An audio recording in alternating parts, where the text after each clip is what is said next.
આમ આદમી પાર્ટીના પૂર્વ કચ્છ જિલ્લા પ્રમુખ ડોક્ટર કાયનાત અંસારી આથાની ધરપકડ બાદ રાજકારણ ગરમાયું છે।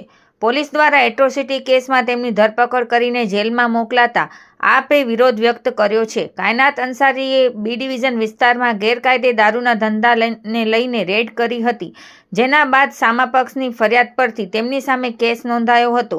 આ મુદ્દે આજે આમ આદમી પાર્ટીના પ્રદેશ પ્રમુખ ઈસુદાન ગઢવી ગાંધીધામ પહોંચ્યા હતા અને પ્રેસ કોન્ફરન્સ યોજી હતી। તેમણે આરોપ લગાવ્યો કે કાયનાત અંસારી સામેની કાર્યવાહી ખોટી છે અને ગેરકાયદે દારૂના ધંધા સામે અવાજ ઉઠાવવાને કારણે તેમની સામે પગલાં લેવામાં આવ્યા છે। આ ઉપરાંત આમ આદમી પાર્ટીના નેતાઓ અને કાર્યકરો પૂર્વ કચ્છ પોલીસ અધિક્ષક કચેરી ખાતે પહોંચ્યા હતા અને ડીવાયએસપીને મૌખિક રજૂઆત કરી સમગ્ર મામલે નિષ્પક્ષ તપાસ કરવાની માંગ કરી હતી। પાર્ટીના નેતાઓએ જણાવ્યું કે કેસમાં ન્યાયસંગત તપાસ થવી જોઈએ અને યોગ્ય પગલાં લેવા જોઈએ।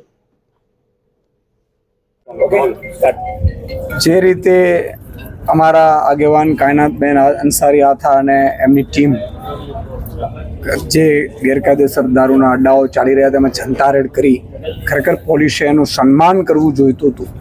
એના બદલે મને લાગે છે કે અડ્ડાઓ ઉપર રેડો પડતા ભાજપના નેતાઓ કે પોલીસોના હપ્તા બંધ થવાના ડર ઉપર કોઈક અધિકારીઓ અથવા તો મિલીભગતના કારણે દલિત સમાજના એક મહિલાને ઊભી કરીને ખોટી એટ્રોસિટીની ફરિયાદ કરી અને એમને જેલમાં નખાવડાવ્યા છે, જેને લઈને હું આજે અહીંયા આવ્યો હતો।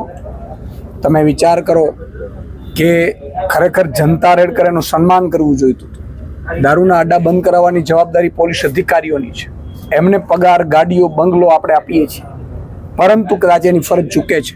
પરંતુ જે લોકો સમાજ આગેવાનો, પોલિટિકલ આગેવાનો એ જાગૃતતા કેળવી અને ત્યાં જાય છે, રેડો પાડીને પોલીસને બતાવડાવે છે, તો એમની ઉપર ખોટી ફરિયાદો થવાથી દલિત સમાજના પણ કેટલાક આગેવાનો મને મળવા આવ્યા હતા કે સાહેબ, સુપ્રીમ કોર્ટ સુધી જ્યારે એટ્રોસિટીની ફરિયાદ થાય છે ત્યારે એક વાત સામે આવી છે કે ફરિયાદ ખોટી થાય છે અને આ જતા દાડે આ કાયદો બુઠ્ઠો બની જશે।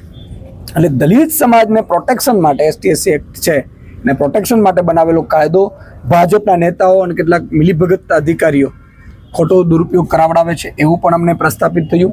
સાથે સાથે હું આજે જેલમાં પણ મળવા ગયેલો, પરંતુ જેલમાં પણ મને કાયનાતબેન અને આખી ટીમને મળવા નહોતા દેતા। એમણે ખબર નહીં ક્યાંથી મનાઈ આવી હશે એટલે જેલમાં પણ મળવા નથી દીધું। પછી મેં અહીંયા SP શ્રીને મળવા આવ્યા હતા કે એટ્રોસિટીની ફરિયાદો અગાઉ થયેલી છે, કોઈ ધરપકડો નથી થઈ।